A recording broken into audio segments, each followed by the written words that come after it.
오늘도 매운 야담을 찾아주신 여러분 감사합니다. 구독과 좋아요를 누르시면 당신에게 항상 행복과 행운이 있을 거예요. 매운 야담 재밌는 이야기 지금 시작합니다. 옛날 조선시대 강원도 홍성 산골 마을.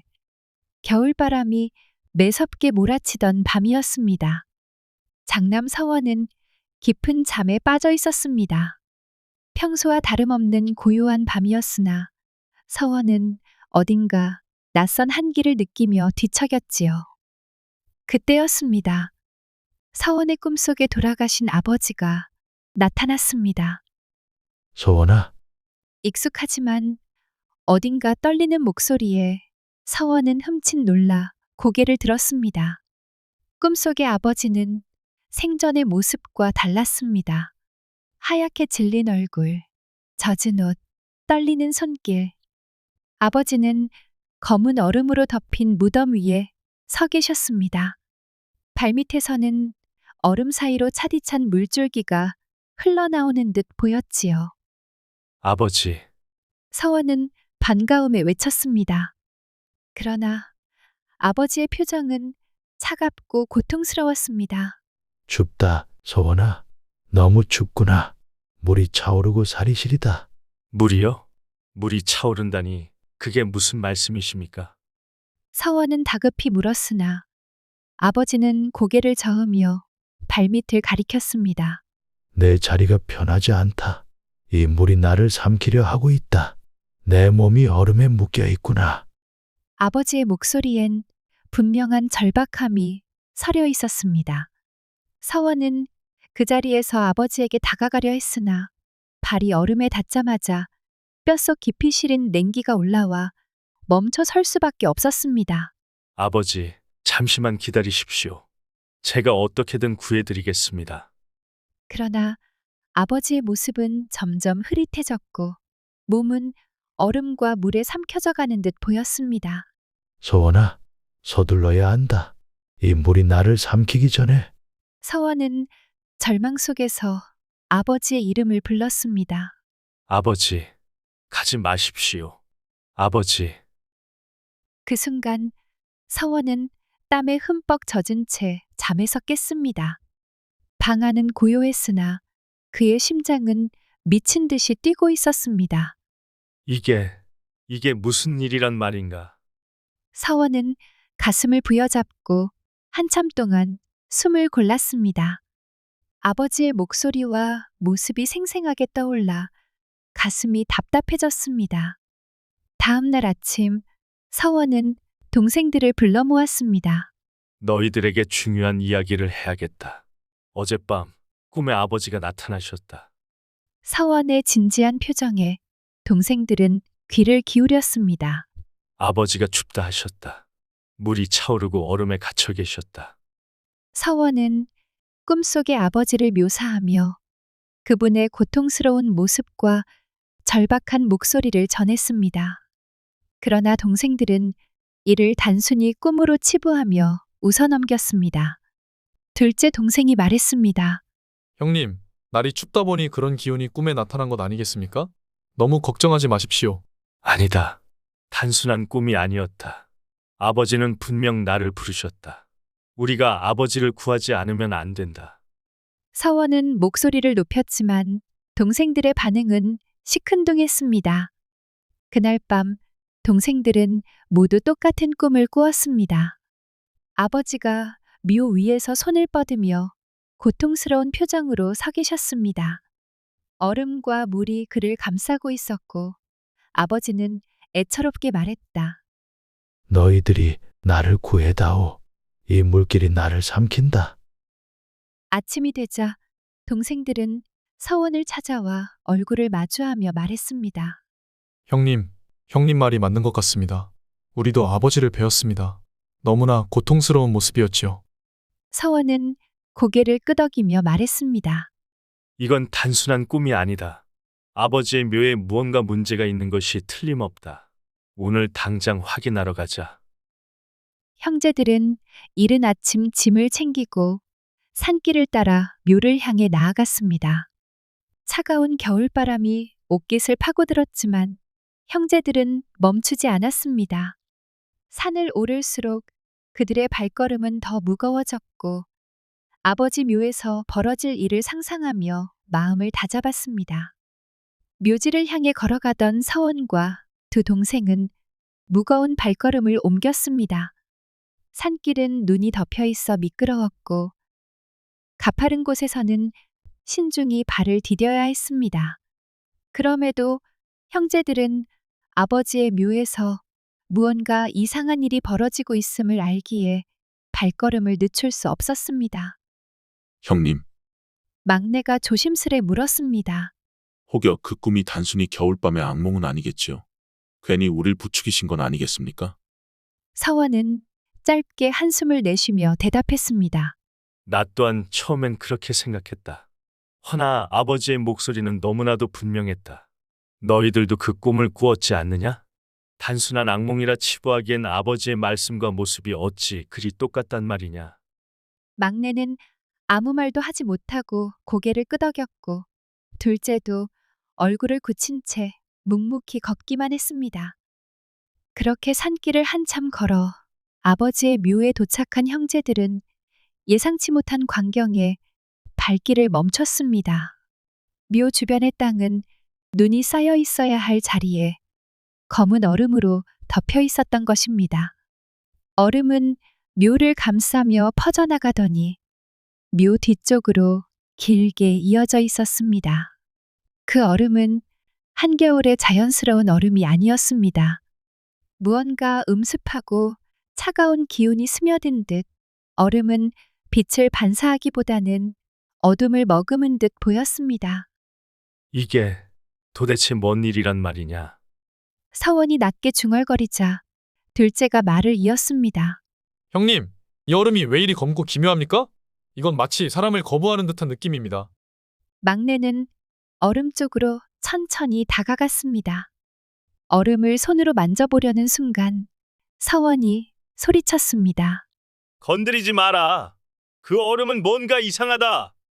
하지만 이미 막내의 손끝이 얼음에 닿았고 그는 즉시 손을 떼며 비명을 질렀습니다.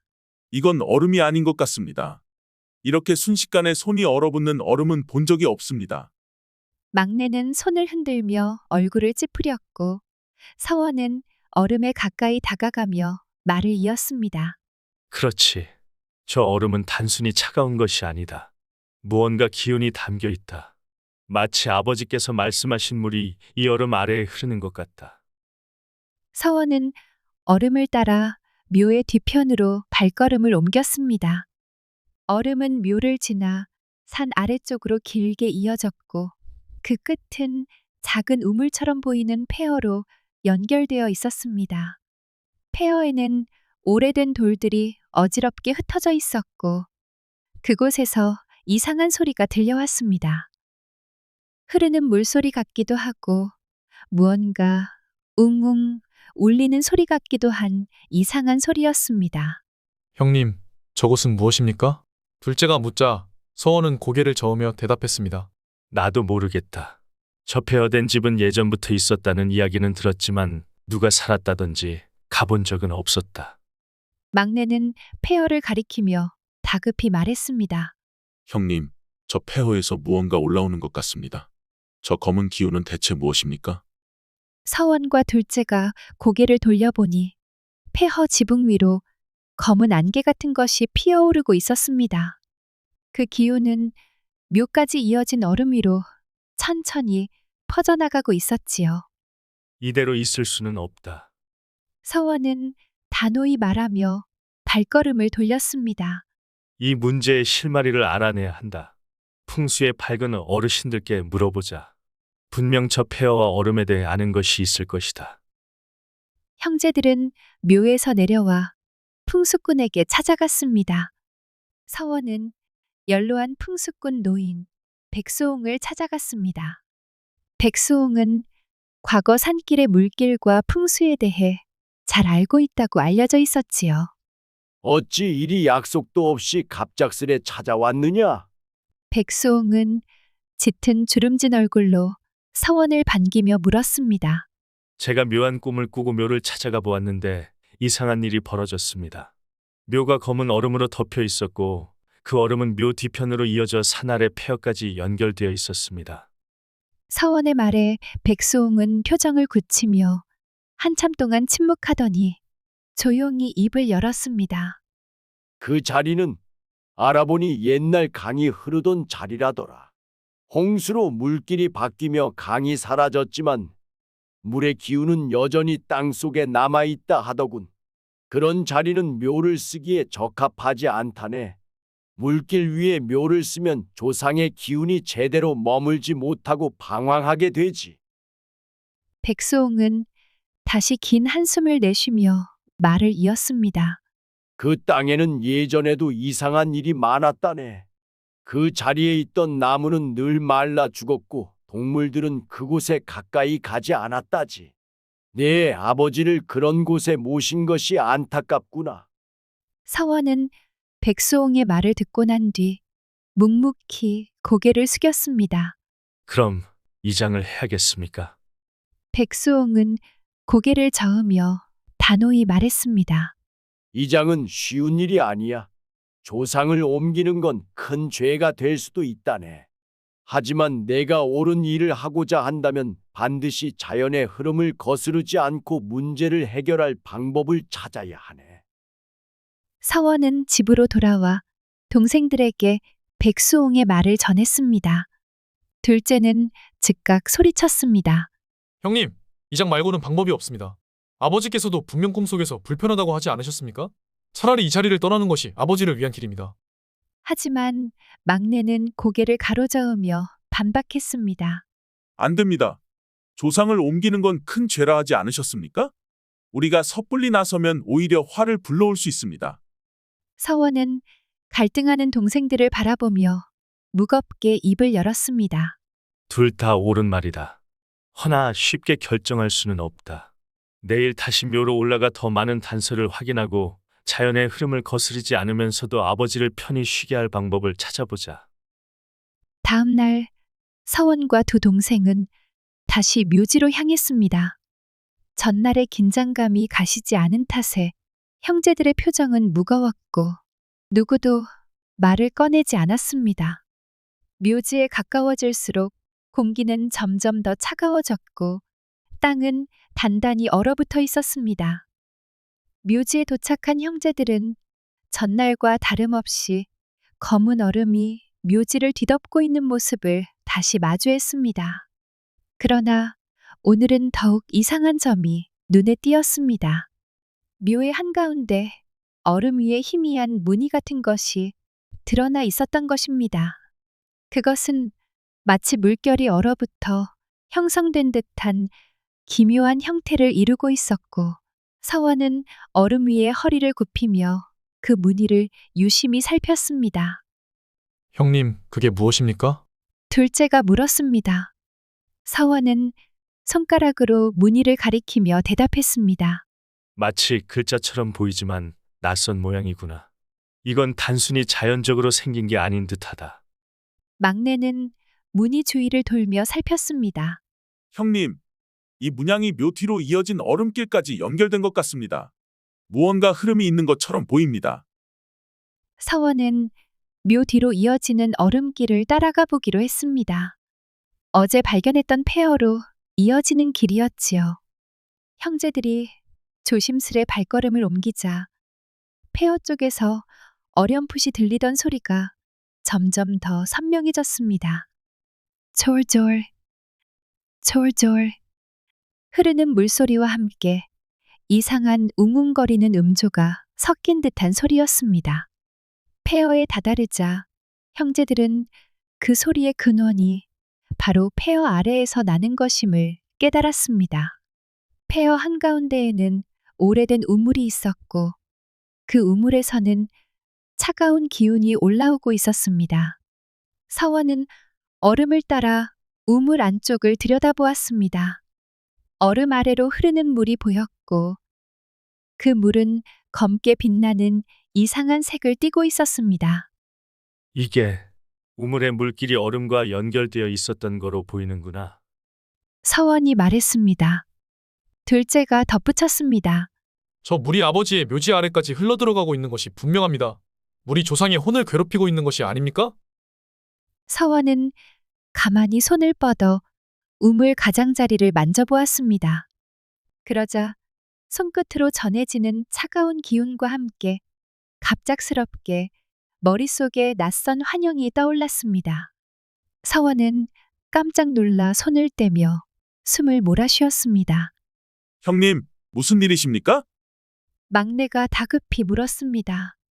서원은 한참을 숨을 고른 뒤 떨리는 목소리로 말했습니다.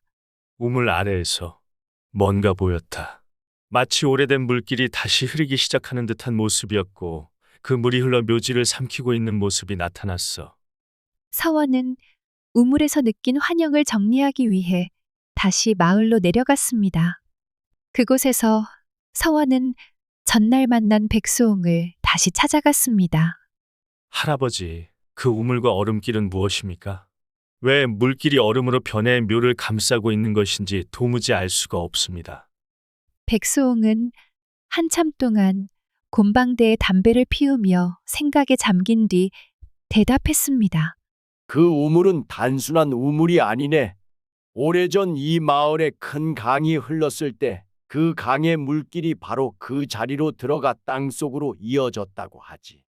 강이 흐르던 자리 위에 무언가를 짓거나 묘를 쓰면 물의 기운이 그 자리를 뒤덮고 불편함을 준다고 전해지네. 서원은 머리를 숙이며 물었습니다. 그럼 저희 아버지를 위해 무엇을 해야 합니까? 묘를 옮기는 것은 큰 죄가 된다고 들었습니다. 백수홍은 고개를 저으며 단호히 말했습니다. 묘를 옮기는 건 피해야 하네. 그러나 물길을 다시 자연으로 돌려보내면 얼음과 물의 기운이 아버지를 더는 괴롭히지 않을 걸세. 물길이 막혀 흐르지 못하니 그것이 얼음으로 변해 묘를 감싸고 있는 걸세. 묘 주변의 얼음은 여전히 녹지 않고 검은 기운을 내뿜고 있었습니다. 서원과 두 동생은 이 문제를 해결하기 위해 온갖 방법을 시도하기로 했습니다.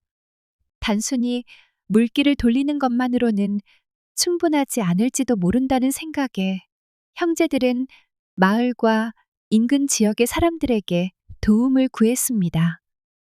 그리하여 세 가지 다른 시도가 시작되었습니다. 그러나 그 과정은 단순하지 않았고 형제들은 계속해서 예상치 못한 난관과 마주해야 했습니다. 형제들은 마을에서 소문난 무당을 찾아갔습니다. 그녀는 여러 마을의 문제를 해결해 준 경험이 많았고 귀신을 쫓거나 기운을 풀어주는데 능하다고 알려져 있었습니다. 묘지가 얼음에 갇혀 조상의 혼이 편히 쉬지 못한다 하셨지요. 무당은 서원을 바라보며 깊게 고개를 끄덕였습니다. 그건 단순한 얼음이 아니에요. 물길이 흐르는 땅 위에 조상의 혼이 머물면 물이 기운을 빼앗아가곤 하지요. 굿을 통해 얼음과 물의 기운을 잠재울 수 있을 겁니다. 무당은 형제들과 함께 묘지로 올라갔습니다. 그녀는 커다란 붓과 징을 준비하고 여러 가지 신비한 도구들을 꺼내 들었습니다. 이 굿은 보통의 굿이 아닙니다. 물과 얼음의 기운을 다스리는 굿이니 여러분도 혼을 빼앗기지 않도록 조심해야 합니다. 굿이 시작되자 무당은 북을 두드리며 주문을 외웠습니다. 그녀의 목소리는 점점 높아졌고 얼음길 위로 기이한 울림이 퍼져나갔습니다. 형제들은 굿이 잘 진행되고 있다고 생각했으나 무당의 얼굴이 점점 창백해지기 시작했습니다. 이게 뭐야? 갑자기 무당은 비명을 지르며 징을 바닥에 내던졌습니다. 그녀는 땀을 비오듯 흘리며 고개를 저었습니다. 너무 덥다. 숨을 쉴 수가 없다. 이건 나를 삼키려는 기운이다. 형제들이 무당을 붙잡으려 했으나 그녀는 자신이 입고 있던 무당복을 벗어던지며 묘지 아래로 달아나 버렸습니다. 이런 기운은 내가 다룰 수 없어. 너희가 알아서 해결해라. 형제들은 무당이 갑작스럽게 도망치는 광경에 어안이 벙벙했습니다. 서원은 망연자실한 얼굴로 두 동생을 바라보며 한숨을 내쉬었습니다. 이것도 안 되는구나. 다른 방법을 찾아야겠다. 무당의 실패 이후 형제들은 풍수를 잘 아는 사람을 찾아 나섰습니다. 며칠간의 수소문 끝에 그들은 인근 지역에서 이름난 풍수지리 전문가를 모셔올 수 있었습니다. 그 사람은 백발이 성성한 노인이었는데 조선 팔도의 명당을 찾는데 일가견이 있다는 명성을 가지고 있었습니다. 노인은 묘지에 도착하자 마자 한참 동안 묘 주변을 둘러보았습니다. 그는 얼음길과 묘지 주변의 지형을 살피며 손으로 하늘과 땅을 가리켰습니다. 여기서 땅의 기운이 거슬리고 물길이 멈춘 자리가 보입니다. 하지만 이 자리 자체는 나쁜 자리가 아닙니다. 노인은 손을 허리춤에 얹으며 깊은 한숨을 내쉬었습니다. 이곳은 100년에 한 번 나올까 말까 한 자리로 보입니다. 물길만 제대로 흘렀다면 이 묘는 최고의 명당이었을 것이오. 둘째는 깜짝 놀라며 물었습니다. 그럼 이 자리를 옮길 필요는 없는 것입니까? 노인은 고개를 끄덕이며 말했습니다. 묘를 옮길 필요는 없어. 하지만 이 자리의 기운을 완전히 살리려면 얼음길을 따라 막힌 물길을 돌려야 하오. 물이 자연스럽게 흘러야 이 땅의 기운이 안정될 것이오. 막내는 걱정스러운 얼굴로 물었습니다. 그럼 그 물길을 돌리는데 시간이 얼마나 걸릴까요? 노인은 천천히 대답했습니다. 하루 이틀 만에 끝날 일이 아닐 것이오. 물길이 땅속 깊이 막혀 있으니 뚫고 다시 흐르게 하려면 석 달은 좋게 걸릴 것이오. 노인의 말을 들은 형제들은 다시 묘지를 내려가며 고개를 떨궜습니다. 노인의 조언을 들은 형제들은 다시 머리를 맞대었습니다. 서원이 결연한 목소리로 말했습니다. 물길을 돌려야만 아버지께서 편히 쉬실 수 있다. 석 달이 걸리더라도 해내야 한다. 이것은 우리의 책임이다. 둘째와 막내도 형의 결심에 동의하며 대답했습니다. 형님, 저희도 최선을 다하겠습니다. 아버지를 위해 무엇이든 하겠습니다.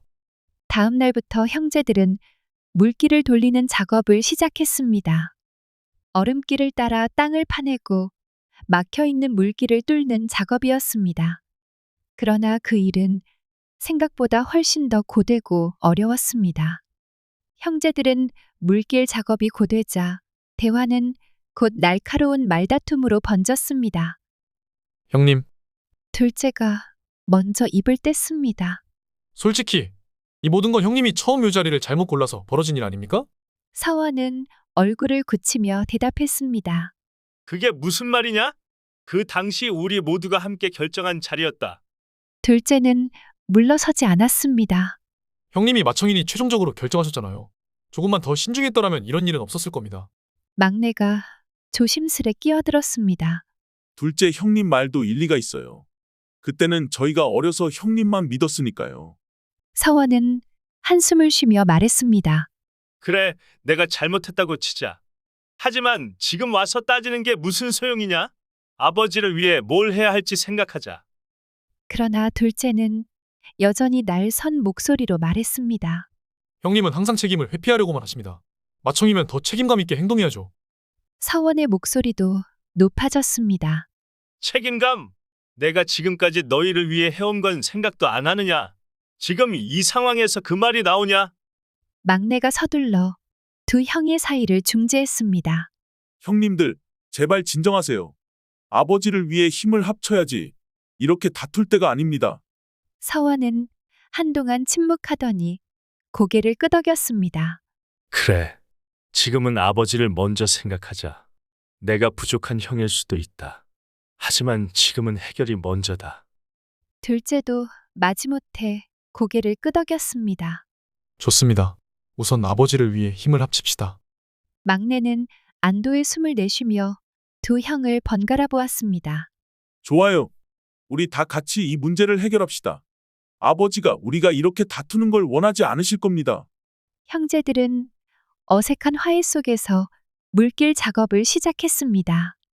하지만 그들 사이의 갈등은 아직 완전히 봉합되지 않은 상태였습니다. 땅을 파내는 도중 형제들은 얼음 속에서 차가운 물줄기가 솟구치는 것을 여러 번 목격했습니다. 손이 얼어붙을 정도로 차가운 물은 형제들의 작업을 방해했고 얼음을 깨는 데에는 두꺼운 도끼와 삽이 필요했습니다. 시간이 지날수록 형제들의 손은 거칠어지고 몸은 점점 지쳐갔습니다. 하지만 형제들은 포기하지 않았습니다. 서원은 작업을 멈추는 동생들에게 끊임없이 용기를 북돋아주며 말했습니다. 아버지를 위해 이 정도는 감수해야 한다. 우리가 해내지 못하면 아버지는 영원히 편히 쉬지 못하실 것이다. 석 달간의 긴 작업 끝에 형제들은 마침내 물길을 열었습니다. 얼음은 녹아내리고 차가웠던 묘 주변은 따스한 기운을 되찾아갔습니다.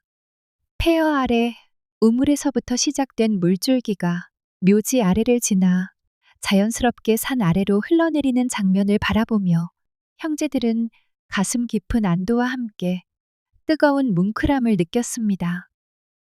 둘째가 묘 앞에 무릎을 꿇으며 눈시울을 붉혔습니다.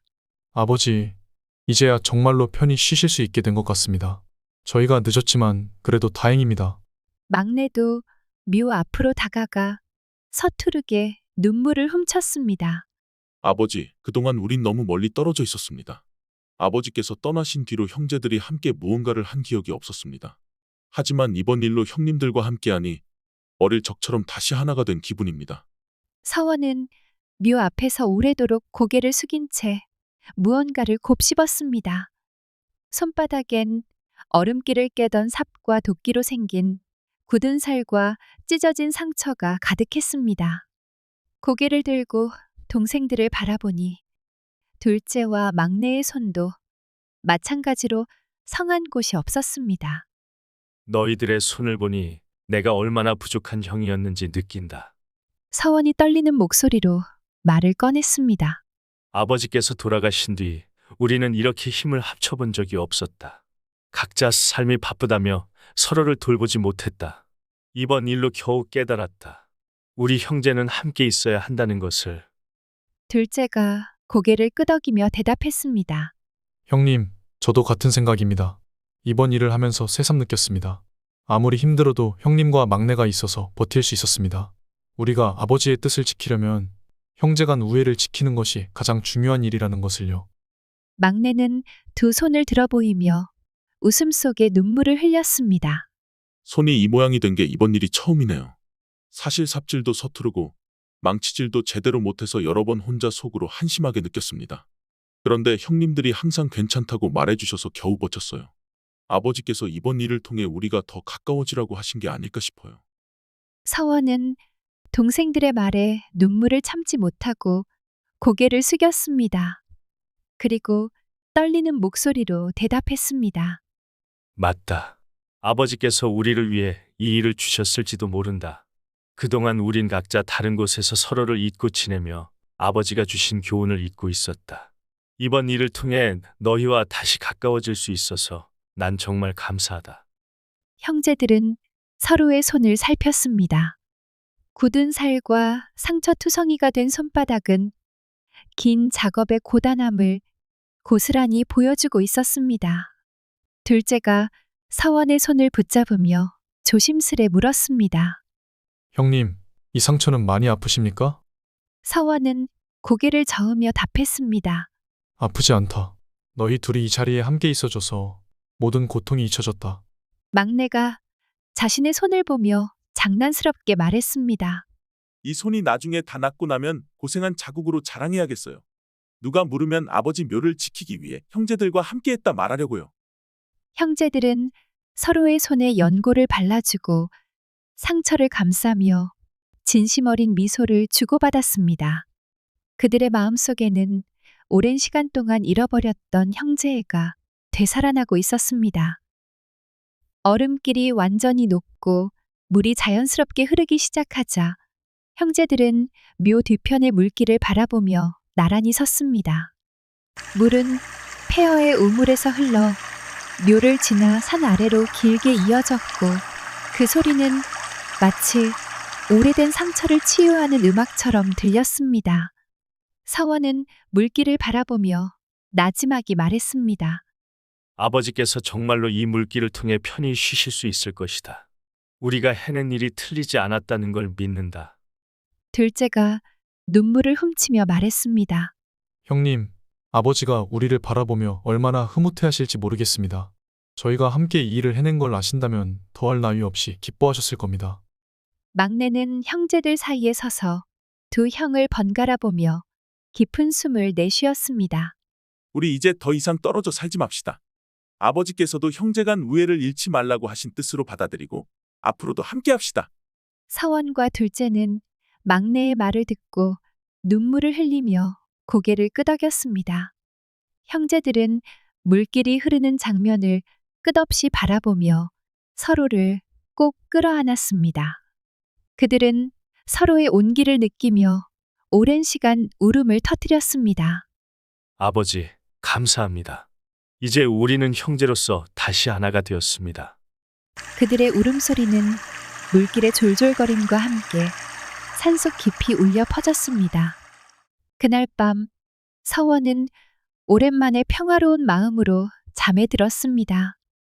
석 달간의 고된 작업과 형제들과의 갈등을 딛고 마침내 아버지를 편히 쉬게 했다는 안도감이 가슴속에 가득했습니다.